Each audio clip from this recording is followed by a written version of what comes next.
Welcome to the last chapter of The Mouse and the Motorcycle, and I've got a surprise for you. We're going to read our last chapter while I'm sitting on the motorcycle.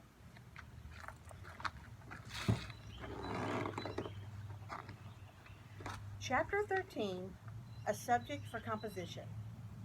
Ralph was a hero in the mouse hole that night. His admiring relatives gathered around, begging to hear the story of his adventures. Ralph could not help bragging a little as he told the story of his travels, beginning with the search of the second-floor rooms, skipping the part about the teacher trapping him under a drinking glass, and ending with Keith's taking the aspirin and finally falling asleep. "But are you sure it really is an aspirin tablet?" Ralph's mother could always find something to worry about. "Are you sure it wasn't some other kind of pill?" "Keith put it on the bedside table and refused to take it until his mother saw it," explained Ralph. At first, his mother and father got pretty excited and thought it was out of his mind from the fever when he started telling them that there was an aspirin on the table. Then, when they saw the pill and could tell from the letters on it that it really was an aspirin, they decided the night clerk must have found it and brought it up for them. They thought the windows rattled so much they didn't even hear his knock. "Oh, Ralph, I'm so proud of you," said his mother with a sigh of relief while his brothers and sisters and cousins stared at him with shining eyes. "Good work, Ralph. I didn't think you could do it," said Uncle Lester heartily. "I feel much better about room service now that we have left an aspirin for a tip," said Ralph's mother. "I feel that at last we have done the right thing." "Our Ralph is growing up," said Aunt Sissy. "And Ralph is growing up," agreed his mother with a sad note in her voice. "It's hard to believe. It seems only yesterday that he was a tiny pink mouse without any hair." Naturally, this embarrassed Ralph, but now that his mother had finally admitted he was growing up, he decided to make the most of the moment. "Now, can I go down to the first floor by myself?" he asked eagerly. "We'll see," said his mother, looking worried once more. "Nonsense," said Uncle Lester. "Of course he may go. Ralph has shown that he can be a very responsible mouse." "I guess you're right," agreed Ralph's mother nervously. "Oh, boy!" exclaimed Ralph. "Tell us how you climbed down the vine and how the owl nearly got you," begged a cousin. "No, tell us again how the ambulance got stuck in the crack," said another. "No, tell the part about how you got the dog to bark," pleaded a third.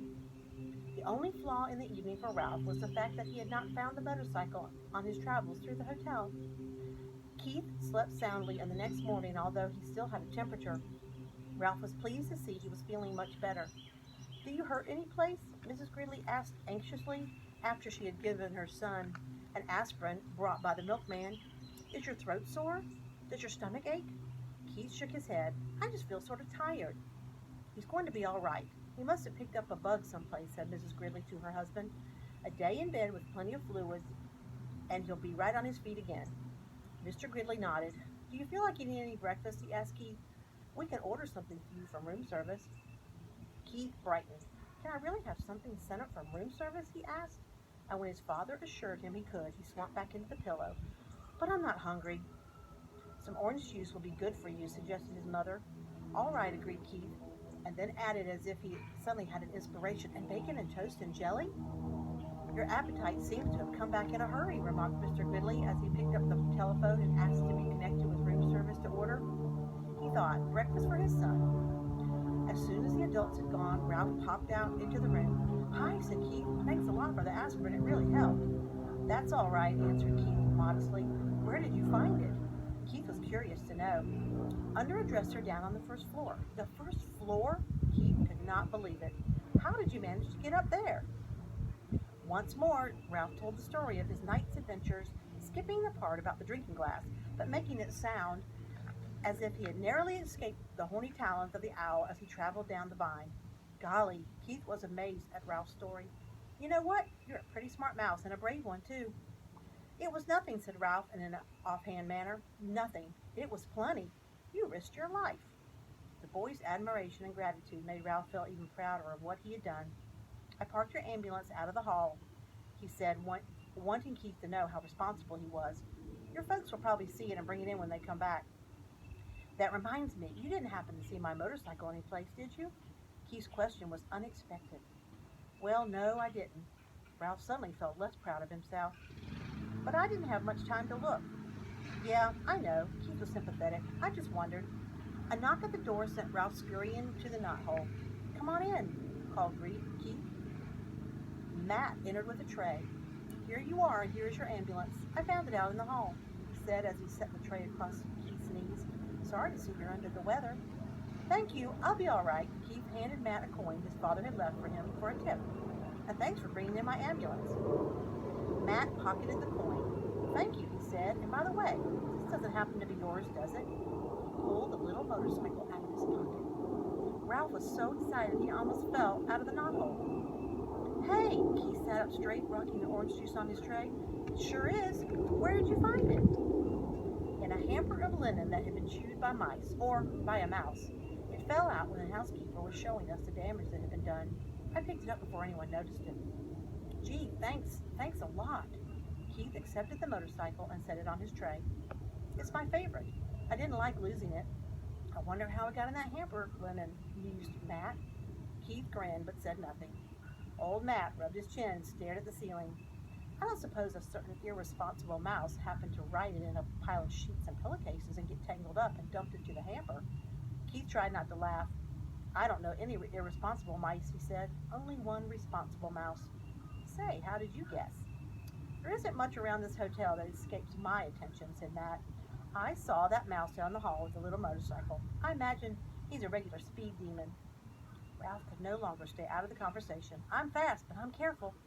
I haven't had an accident yet," he boasted, and added hastily, recalling his fall into the wastebasket. "At least not since I've learned to ride the motorcycle." "If there is anything I can't stand, it's a cheeky mouse," remarked Matt good-naturedly.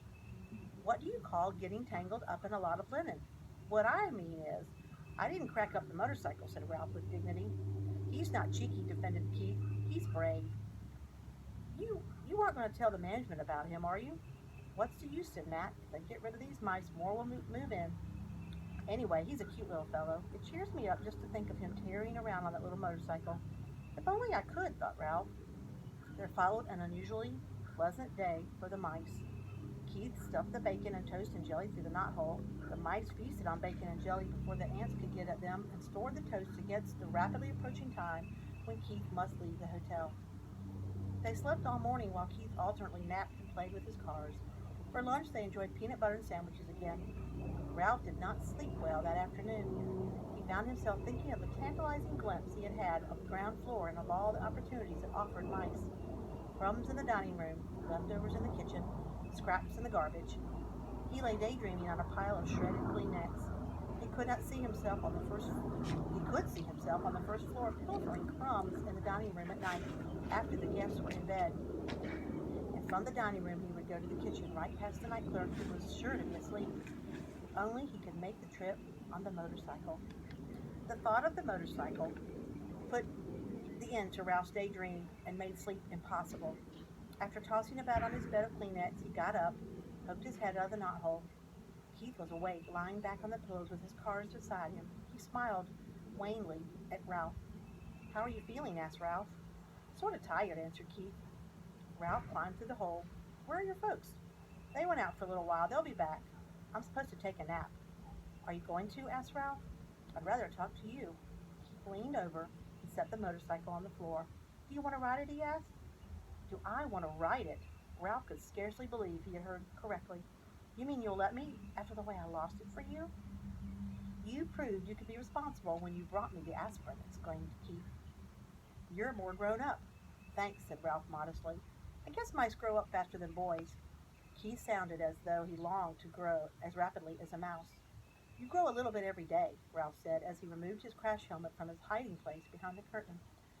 "I guess you're right," agreed Keith. "My dad measures me every 6 months against the door jamb of our kitchen back in Ohio, and each mark he makes it higher than the last, but I never feel myself growing. You wait long enough, and you will be grown up."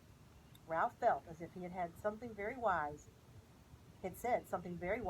as he slipped the rubber band on his crash helmet around his whiskers. "I guess so." Keith slumped back on the pillows. "But it takes so long." "I grew up, didn't I?" asked Ralph. "You said yourself I had become a responsible mouse." "Yes, you did," said Keith thoughtfully. "I guess that's part of the secret. Just getting bigger, isn't enough. You have to learn things like not taking off down a steep hill on a bicycle when you aren't used to the handbrakes, stuff like that." Ralph walked with a slight swagger to the motorcycle, grabbed the hand grips, and threw his legs across the seat. He remembered to pick up his tail before he started.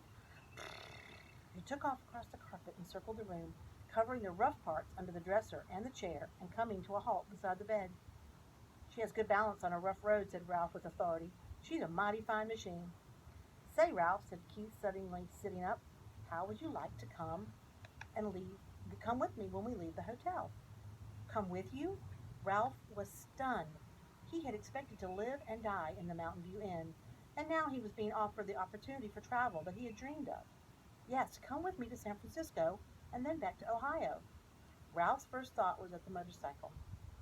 If he went with Keith, he would not have to be separated from the motorcycle. Keith must have sensed Ralph's thoughts, because he said, "You could ride the motorcycle every day." Ralph was silent. He had begun to think of other things: his family, the permission he had earned to visit the ground floor, Keith's family, and how they might feel about a mouse. "Come on, Ralph," said Keith. "You could travel in my pocket." "Your mother doesn't care for mice," Ralph pointed out. "Not running around loose," agreed Keith, "but she let me keep a couple of white mice once. I still have their cage at home. You would be very comfortable in it." "Comfortable in a cage?" Ralph was horrified. "No, thank you." "Aw, come on. Would you like to be shut up in a cage?" demanded Ralph. "Well, no, but—" "Well, neither would I," said Ralph, "especially now that I have finally gone to the ground floor." In his disappointment, Keith slumped back on the pillows once more. "I guess you knew you really wouldn't want to come," he said. "I understand."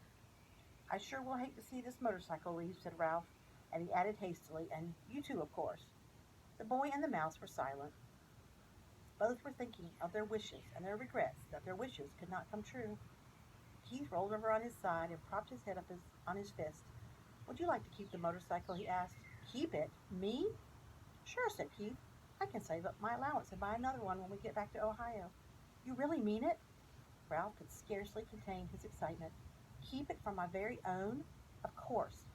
"How come?" Ralph wanted to know. "I just like to think of you riding it," said Keith. "You know, if you grew up enough to be trusted with a mouse-sized motorcycle, maybe someday I could earn a big one." The excitement drained out of Ralph. "I can't. I don't have any place to keep it. It's too big to go through the knothole, and I couldn't hide it behind the curtain forever, because I've heard that after Labor Day, when there aren't so many tourists, they take the curtains down to be cleaned." "That is a problem," agreed Keith. "There must be some place in this big hotel like this where you could keep a motorcycle." Ralph sat on the motorcycle, thinking as hard as he could in the closet. No, he couldn't put it in the closet. With the door closed, he couldn't get it out. Under the bed? Eventually it would be found. "How about downstairs?" suggested Keith. "I could carry it down for you before we leave. There must be a good hiding place down there someplace." "There's that big old clock my ancestor ran up," said Ralph thoughtfully. "Nobody ever cleans under it, and frankly, I don't think I want to have it striking over my head." Keith thought for a while. "How about that big television set in the lobby?" he asked. "The noise shouldn't bother you because you would only go under it at night when everyone was asleep." "Yes," Ralph was excited. "That's a perfect garage. I saw it when I got the aspirin. The legs are just high enough for the motorcycle, but not quite high enough for a vacuum cleaner attachment." "Then it's settled," said Keith, and then added rather sternly, Ralph thought, "But first you must ask your mother." Ralph dismounted and ran to the knothole. He was gone several minutes before he returned to announce in triumph, "She says I can keep the motorcycle if I promise to drive carefully and wear my crash helmet every single time I ride it." "Swell," said Keith. He was just as excited for Ralph. "When we check out, I'll hide it for you while my folks are paying the bill." "I can't thank you enough." Ralph fastened his crash helmet once more. "I never thought I would have a motorcycle of my very own." Keith lay back on the pillow and smiled at the mouse mounting the motorcycle. "It'll be very fun thinking of you riding around that big old lobby when I'm back in Ohio this winter going to school. And when the teacher asks us to write a composition about our summer vacation, I can write about meeting a brave mouse named Ralph who rode a little motorcycle. I'll tell you about bringing the aspirin, except I'll have to call it a pill because I can't spell aspirin. Of course the teacher won't believe it, but she'll probably say I show imagination." Ralph felt proud to think he was going to be written about in a composition in a far-off Ohio. Grabbed his tail, gunned the motor, and took off, heading for the threadbare part of the carpet that made such a good speedway. Round and round he sped, faster and faster, until his whiskers blew back, and he was filled with the joy of speed. longed to wave to Keith, but he realized a good driver must always keep both paws on the hand grips. He glanced up and noticed that Keith's eyes were closed. The boy had fallen back asleep with a smile on his face.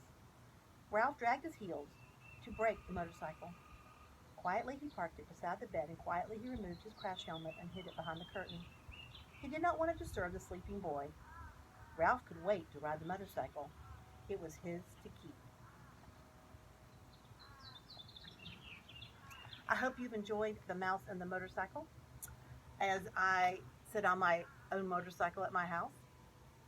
It's been wonderful reading this story to you. And remember, I am going to put some questions out tomorrow or later today, and you can answer the questions about the book and see what you remember.